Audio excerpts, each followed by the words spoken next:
İnsan var ki, namaz qılırdı neçə illər. Rəşad Məliyev qulaq asandan sonra deyir ki, deməli namaz qılmaq lazım deyilmiş. Mən boşu-boşuna əziyyət çəkmişəm. Hələ namaz elə duadır. İstənilən bir vaxt dua eləsən, bu mənə kifayətdir.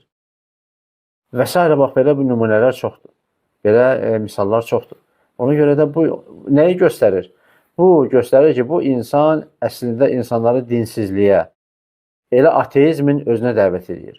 İnanın ki, bu insan, mən şəxsən iddiayım ki, bu insan insanları ateizmə dəvət edir. İnsanları dinsizliyə, imansızlığa dəvət edir.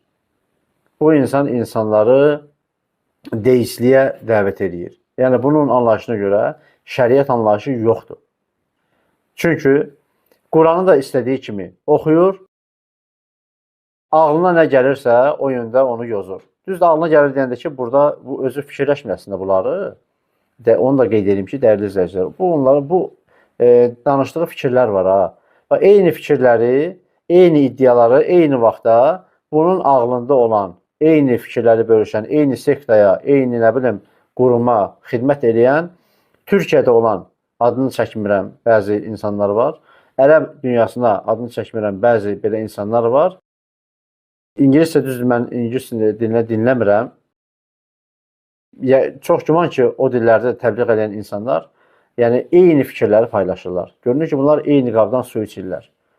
Eyni mənbədən bu fikirlər gəlir və şübhələr də eyni şübhələrdir. Və hədəf nədir? Hədəf İslamı, müsəlmanları parçalamaqdır. İnsanları dindən uzaqlaşdırmaqdır, insanları dindən soyutmaqdır.